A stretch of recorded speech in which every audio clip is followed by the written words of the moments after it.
अस्सलामुअलैकुम इन कैसे हो आप सब लोग। आई होप आप सब ठीक ठाक होंगे। एक 3 वीडियो की एक सीरीज़ बना रहा हूँ और काफ़ी अच्छी वीडियोस बनेंगी इंशाल्लाह। हर वीडियो में मैं बताऊँगा वीज़ा की एक बेसिक टाइप से उसको समझने की कोशिश करेंगे और बड़ी छोटी छोटी वीडियोस बनेंगी। तो भाई इस सीरीज़ को ज़रूर फॉलो करें। फर्स्ट वीडियो में मैं कहूँगा कि भाई ई वीज़ा क्या है।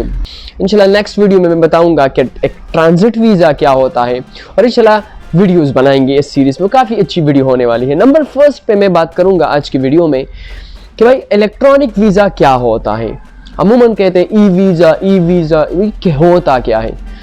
तो भाई किसी भी मुल्क में जाने से पहले आपको वीज़ा चाहिए। हो सकता है कि एक मुल्क आपको वीज़ा फ्री दे, मतलब वीज़ा आपको ना चाहिए, लेकिन अगर आपको वीज़ा चाहिए तो या तो एम्बेसी के थ्रू आपने जाना पड़ेगा, एम्बेसी से आपको वीज़ा मिल जाएगा, या वीज़ा ऑन अराइवल है जो इंशाल्लाह नेक्स्ट वीडियो में हम डिस्कस करेंगे।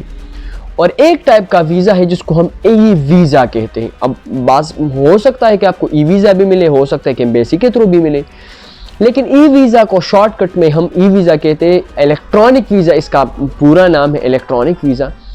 ये इसका इस टाइप का वीज़ा होता है कि अमूमन किसी भी कंट्री में हम जाते हैं तो अपने लैपटॉप के साथ बैठ के भाई उसमें हम डायरेक्ट एप्लीकेशन भर के हम ऑनलाइन अप्लाई कर लें। और जब हम ऑनलाइन अप्लाई करते हैं तो भाई 2 से 3 दिनों में, 1 दिन में, 24 घंटों में, मतलब 12 घंटों में, 2 दिन हो सकता है, उसमें हमें वीज़ा मिलता है। ईमेल के थ्रू हमें वीज़ा मिलता है और फिर उस ईमेल को हम प्रिंट आउट करते हैं जिसको हम कहते हैं इलेक्ट्रॉनिक वीज़ा।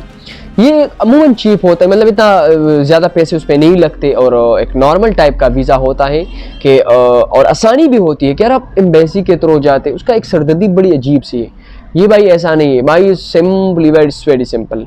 लैपटॉप के सामने बैठो, एप्लीकेशन भर दो, डॉक्यूमेंट्स उनको सेंड कर लो, आपको भाई इलेक्ट्रॉनिक वीज़ा मिल जाएगा। लेकिन ये हर मुल्क के लिए नहीं है, कुछ ममालिक के लिए ऐसा है।